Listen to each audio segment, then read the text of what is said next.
नमस्कार मंडळी, आज आपण बनवणार आहोत कच्च्या बटाट्यापासून छान असा नाश्ता। सर्वात आधी 2 मीडियम आकाराचे कच्चे बटाटे ची साल काढून किसून घ्यायचे। नंतर त्यामध्ये 2 लसणाच्या पाकळ्या किसून घ्यायच्या।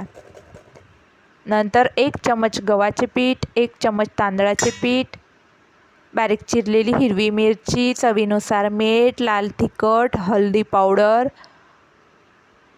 जिरे पावडर, गरम मसाला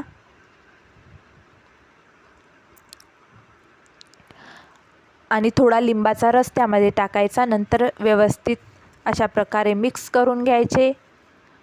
हवे असल्यास थोडे पाणी टाकायचे।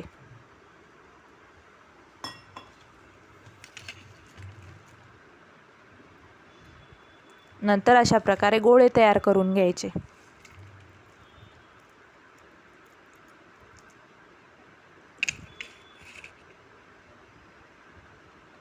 नंतर तव्याला व्यवस्थित तेल लावून घ्यायचे। नंतर त्यावर अशा प्रकारे ओल्या हाताने थापून घ्यायचे। हाताला थोडे पाणी लावायचे आणि थापून घ्यायचे।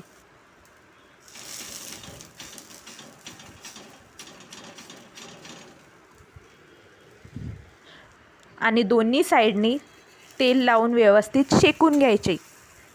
तुम्ही तेलाऐवजी बटर सुद्धा लावू शकता। तुम्ही अशा प्रकारे बनवून मुलांना छान डब्यामध्ये पण देऊ शकता। खूप चविष्ट होते आणि खूप सोप्या पद्धतीने आहे। तुम्ही एक वेळा नक्की ट्राय करा। आणि आपली रेसिपी आवडली असेल तर शुभांगी रेसिपीला सबस्क्राईब करा।